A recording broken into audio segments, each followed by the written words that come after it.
Has anyone ever tried to trick you into doing something? What happened, and how did it make you feel? Hello everyone, I'm Kathleen Pelly.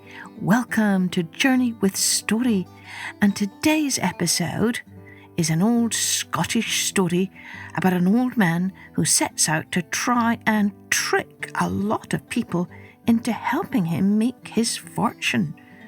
But as you will hear, it doesn't quite turn out the way he hopes, as is often the case when someone tries to trick people. And we're bringing you this extra bonus story episode today to celebrate a very special feast day that we Scots celebrate on the 30th of November, St. Andrew's Day. And St. Andrew is the patron saint of Scotland. And of course, we Scots have always honoured and celebrated the power of stories, so what better way to celebrate this special day than with a story? Let's take a journey with the old man with a grain of barley. Once upon a time, there lived an old man who had no riches in all the world except for his wits. One fine morning, the old man decided it was high time he went off to seek his fortune. No sooner had he set off down the path past his own front gate than he spotted a grain of barley in a sandy hollow by the side of the road. "Aha!" he chuckled to himself. "At last I've found my fortune, or at least the means of making it. That didn't take any time at all, and soon I will be so rich that I will never need to worry about money ever again." The old man picked up the grain of barley and walked on down the road. In a little while he reached a house in a field by the road. He knocked on the door, and the people welcomed him inside. "I'm off to seek my fortune," the crafty old man said. "Would you be so good as to mind this grain of barley for me until I return in a month and a day? It's very precious to me, for I have nothing else left in the world." Now, if the good woman of the house thought this request a little strange, so she said nothing at all. Instead, she smiled kindly. "Of course we will," she assured him.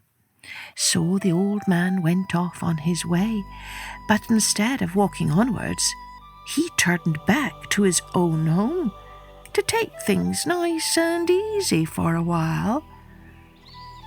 In a month and a day, he returned to the same house, and the woman greeted him at the door, wringing her hands.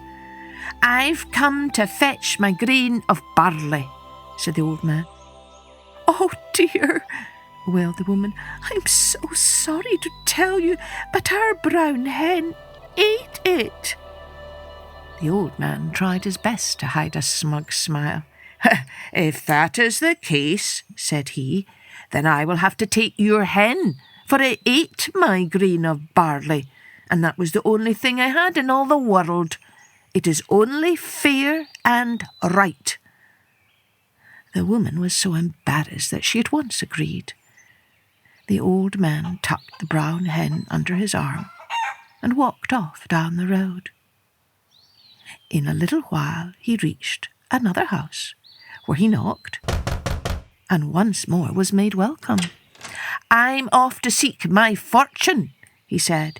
"Would you be so good as to mind this hen for me until I return in a month and a day?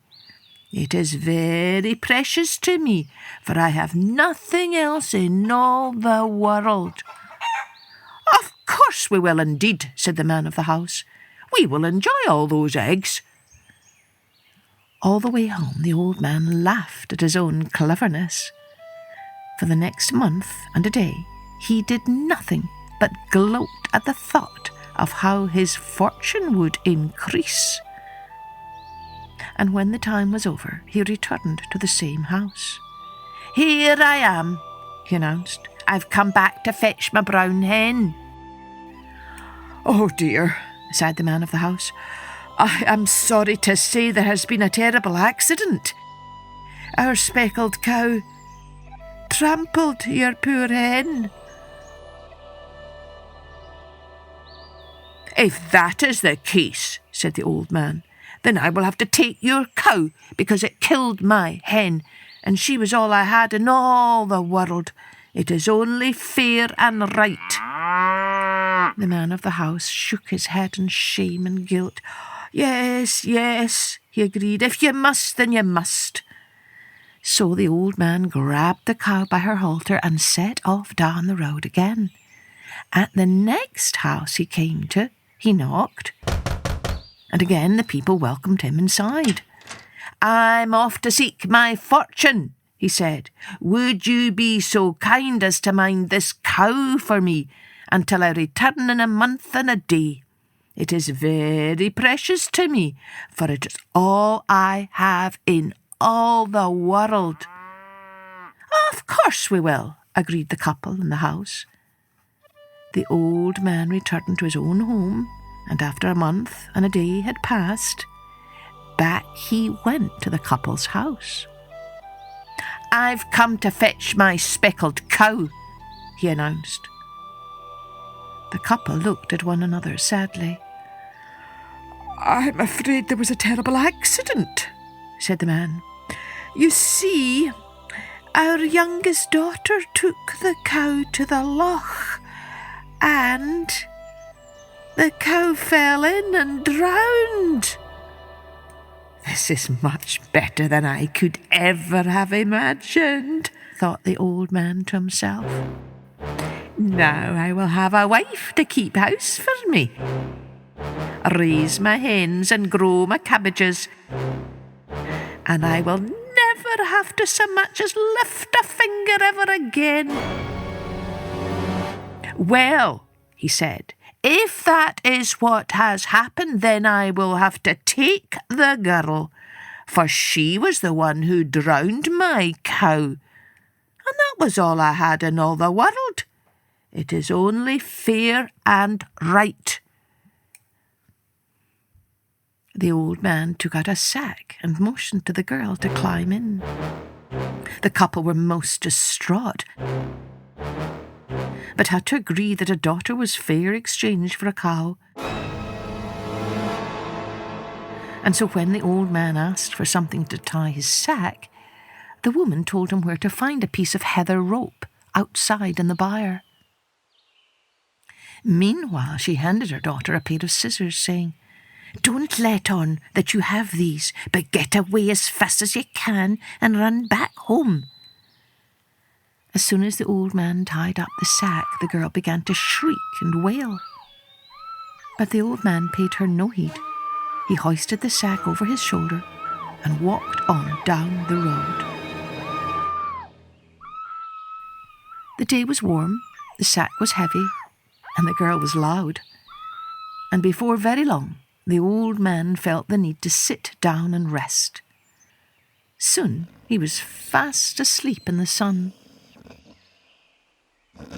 Now the girl was as clever as she was determined, and as soon as she realized her captor had gone quiet, she stopped her wailing and listened. As soon as she heard him snoring loudly, she cut a small slit in the sack with the scissors, slid her hand out and untied the knot in the rope. Then she filled the sack with stones, tied it up as tight as she could, and then ran like the wind all the way home.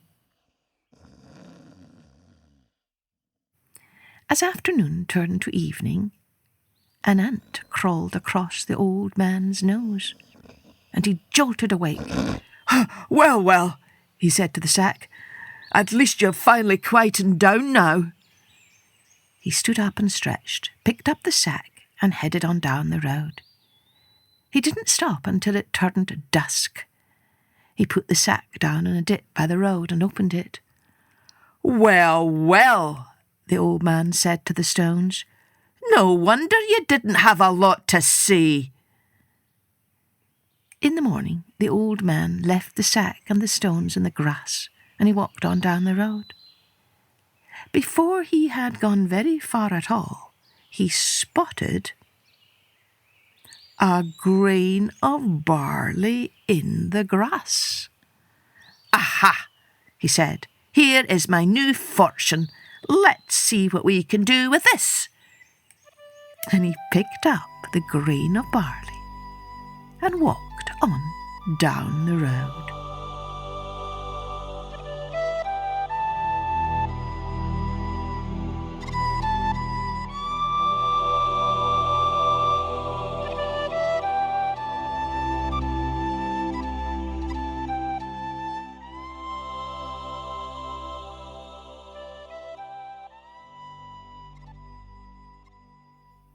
So, what do you think happened next?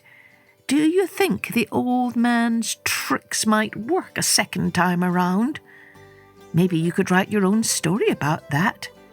He certainly did go to a lot of trouble to try and get out of working, didn't he? I wonder, what do you think the story's souvenir is, the little nugget of truth about what it means to be human and live in this world? Well, I hope you enjoyed this special bonus story to celebrate our special Scottish holiday. Happy St. Andrew's Day to everyone. Cheerio. Join me next time for Journey with Story.